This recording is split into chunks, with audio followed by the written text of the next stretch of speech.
So I'm really starting to get into the foothills of the Pamirs. Absolutely great to be at the desert. Been pretty varied today. It's a bit in focus. And then on the other side, everything looks a bit greener. So I've just come through 2 checkpoints. I think I'm now in the autonomous GVAO region. I had my permit checked. We're still at 1,900 metres, but everything's flattened out and got a lot greener. So that was unexpected. I think that's the most extreme road I've ridden so far, certainly on this trip. The road pretty much disappeared shortly after coming into the GVAO region, and it's just been a hairpin bends coming down, gravel, sand, dust, rocks, mud, but absolutely spectacular. And I haven't managed to stop much, but let's just get in focus if we can. So that, everything on the other side of that river is Afghanistan.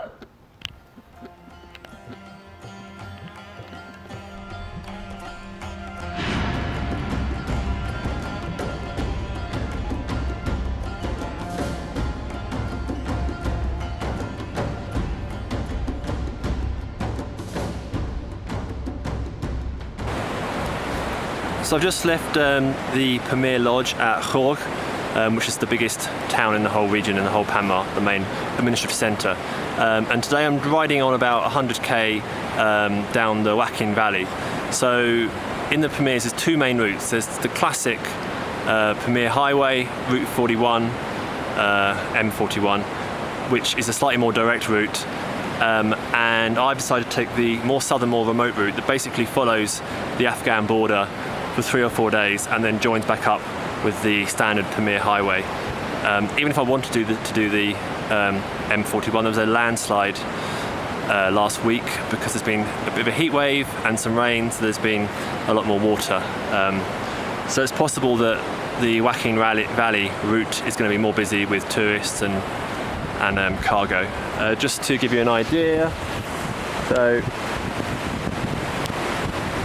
this is Afghanistan. It's a stone's throw away, and you can see the path following, and basically we follow this river and this path for 2 or 3 days.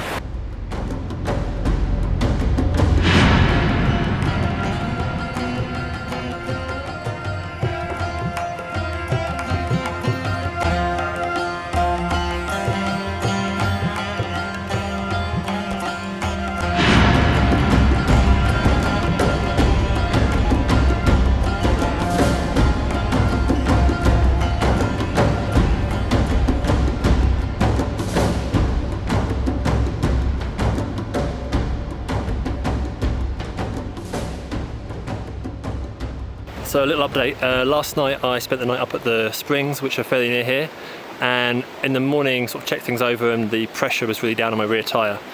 Not quite sure how much I have explained about that in other videos, but basically I've got a really big hole in Kazakhstan in the rear tyre, and although I changed the tube, it meant that the tube was pretty vulnerable to rocks and stuff coming through the hole that was existent. So I put a new tube in, patched the old tube, and it held out until sort of the second big hard day in the Pamirs coming down in the Wakhan Valley. So I put in the patch tube, which also held out pretty well, but it's just gone again. So I have now put in the second patched tube. I have new tubes and a new tyre waiting for me in Osh, and there's these children who aren't really helping, but they're trying.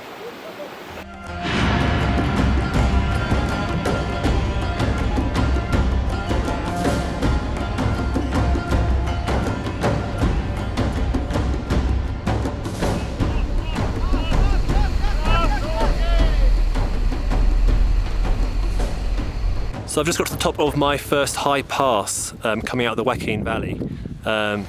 The height is 4,146 metres, highest on this trip so far.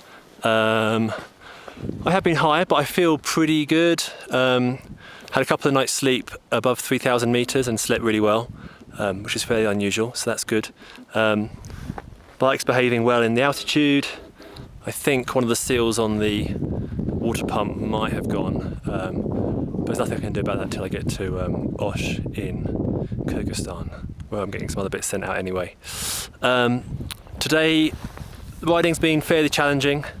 Quite a bit of sand, which after coming off in Kazakhstan, I've had a bit of a fear issue with. Beginning of the day, my riding went back to basics. If I was skiing, you'd say I'd started snow ploughing again. But I only dropped the bike once in the sand, and after that I think I've got the hang of it. So yeah, definitely happier in the sand than I was about 3 hours ago. It's been pretty slow going, between 20 kilometers an hour and 45 at the maximum. I'd really hoped to go off to Lake Zarkul. It's in a protected area, you need a special permit, which I had got. I was in two minds because it's really off the beaten track, no one goes down there, and it was probably really stupid going by myself. But it turns out the army wouldn't let me go anyway. I got to the checkpoint, a guy turned up on some sort of dune buggy thing, and they just said no, which is probably the correct decision, and I'm glad they made it for me, so I don't feel like I chickened out.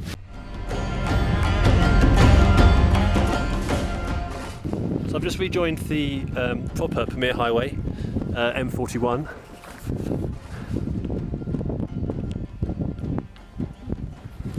Actual road. That's the first actual road I've seen in at least 4 days. This is the route that the trucks normally take, although the road does run out further up, but they've been taking the Wakhan Valley route because of the landslide, which has caused a number of problems over the past few days.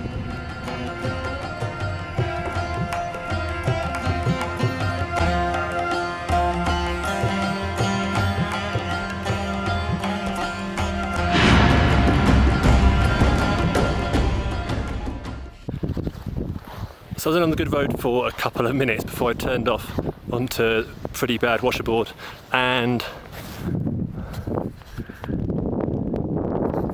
I come out to this high altitude lake. There's some sort of research team going on, and I'm just going to try and find a spring to get some water and then find somewhere to camp.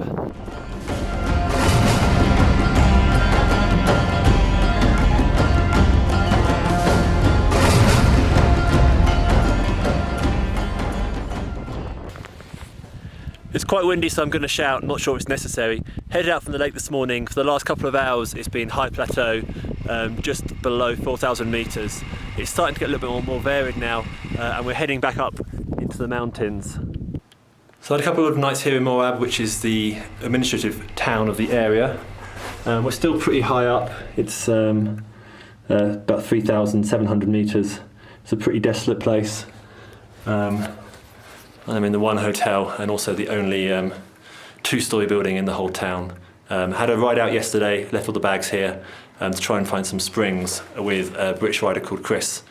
We didn't make it, as with many of these things on the Lonely Planet. I think maybe when they wrote it 10 years ago, the road was still passable. We managed to ride around about 6 landslides and eventually got stumped by where the river had completely come across the road. Made it all the way there without dropping the bike. Although on the way back I did drop the bike twice and then came off it once, but I was pretty pleased with my riding, bearing in mind the conditions.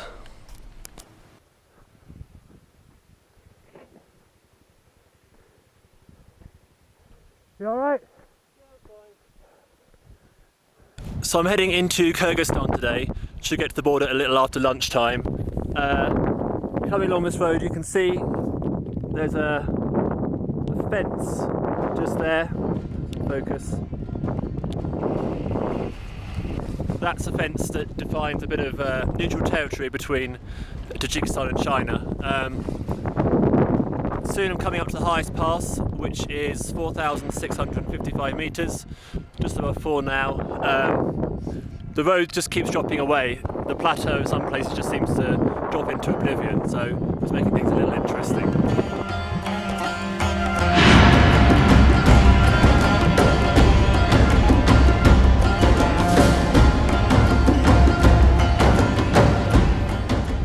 So I made it up to the pass, the snow peaks and glaciers all around. It's not too cold, it's about 10 degrees. I had a little climb up to the peak just to the left here. So I've made it up to about 4,720 odd, which is definitely my highest. Feeling pretty good.